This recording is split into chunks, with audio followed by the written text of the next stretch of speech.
This is what the game looks like when you have normal graphics settings on. And this is what the game looks like with just a few small graphical changes within the settings menu. These are night and day, and I'm going to teach you exactly how to do that.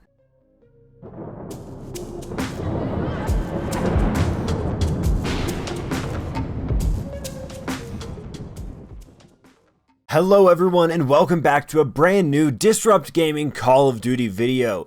Today I'm going to be teaching you the absolute best settings for you when you are playing Modern Warfare, when you're playing Warzone, and I'm going to show you how to make your FPS go up, how to make it so that players are more visible, and a couple of little tips and tricks along the way. Before we hop into that, I want to ask you the question of the day. What is the highest kill game you have in Warzone and in multiplayer? What are your highest kills games? Personally, for me, I have 110 on multiplayer and a 24 on Warzone. Let me know if you have me beat in the comment section down below, and let's hop straight into this video. The main focus of today's video is going to be on the graphics section. This is where your FPS is going to improve and your visibility is going to improve. Now, keep in mind, I will show you a couple of tips within some of these other setting menus that you might not have ever heard of, so stick around for those.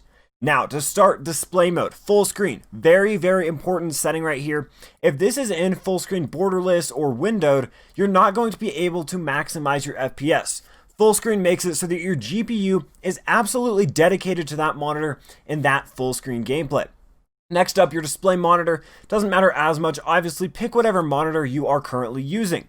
For display adapter, this is essentially your graphics card. If you have multiple graphics cards in your computer, which is entirely possible, I'd go ahead and make sure you have the correct one selected, whichever one is better that you plan on running the game with.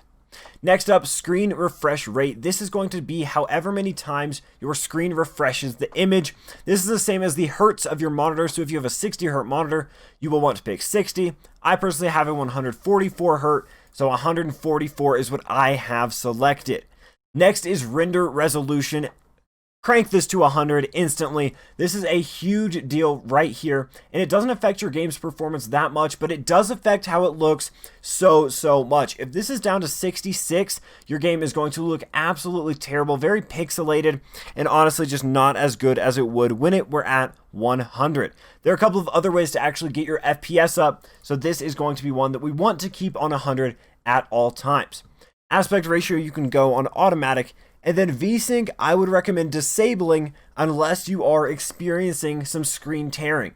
This is what screen tearing looks like right here. This left side image is screen tearing. I personally do not experience that at all on my setup. If you do, enable this. If you don't, disable it. For your frame rate limit, I personally stream and record videos all the time, so setting a frame rate limit is helpful for me because that improves the quality of my stream and recording. If you're not streaming and not recording, I would go ahead and just max this out to 300. If you are trying to stream and record, I found a 75 is a solid place to sit at, and maybe even 100 if you do have a nicer setup. Have you enjoyed the tips so far? Go ahead and subscribe down below. Now back to your regularly scheduled programming. These 3-4 options don't really matter that much, so we're going to skip over them and head into the real juicy stuff, the details and texture settings. Now right here is really the most important thing to look at, and it is your VRAM usage. This is your virtual RAM usage, and this is going to kind of be your max at where you want to be until you start lagging. So make sure you do not pass this line with any of these settings, and I'm going to go over exactly how I make my game look absolutely perfect. First, texture resolution on normal. I personally can't see a very big difference between normal and high, and this has a huge impact on your game, so I think no matter what setup you're running, normal is a great spot to be. Same thing with texture filter anisotropic.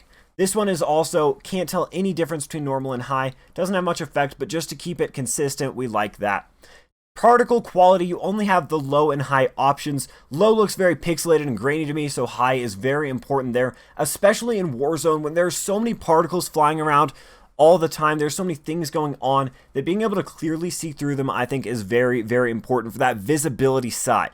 Now, bullet impacts and sprays, this isn't really that important. I personally like them just because I feel like it adds to the immersion of the game. You really see where your bullets are hitting or where the enemy's bullets are hitting, but this one, kind of preference right there.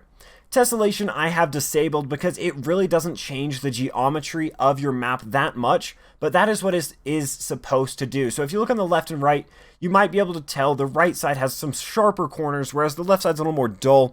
Basically, tessellation is going to make it so that your rocks and other terrain on the map are a little more dulled over and not as detailed, whereas if you have this on all, they're going to be much more detailed and in much sharper corners. On-demand texture streaming is an absolute must. This downloads high-quality textures to your hard disk from the internet as you play the game. Basically, this is going to make it so you don't have to constantly be downloading textures as you're playing.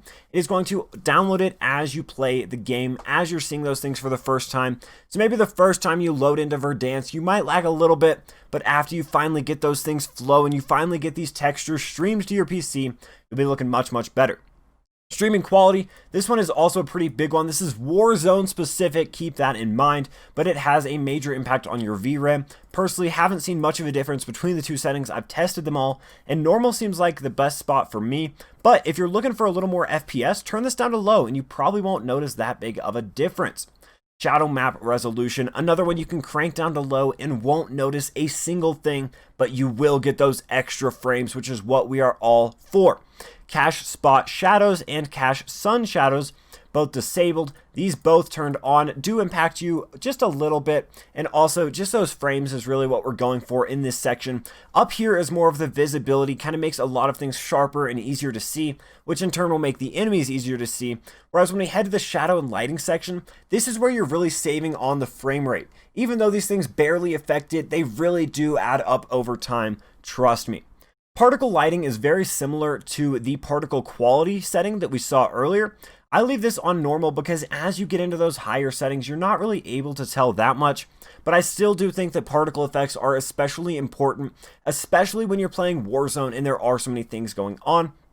DirectX ray tracing, this is only if you have an NVIDIA RTX graphics card. I personally don't, so I have this disabled. If you do, it is going to have a major effect on your frames, but it will make your game look very, very nice. I will say that.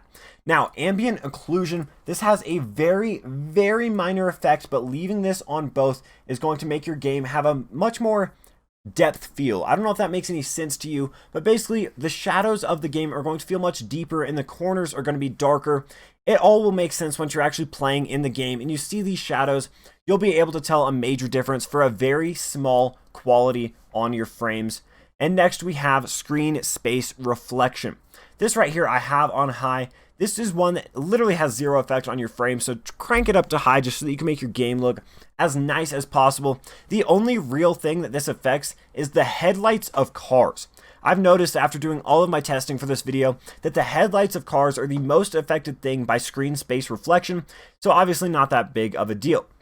For anti-aliasing, we're going to want to go on SMAA T2X.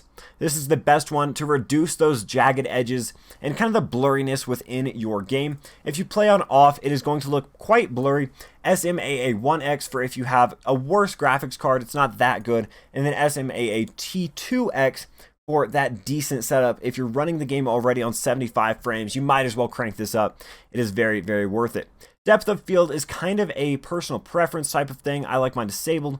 Filmic strength you want on 0. This doesn't really matter because we don't have our option here set to filmic. Unless you crank it up, then you'll see some things going on, but 0 has no effect on your game.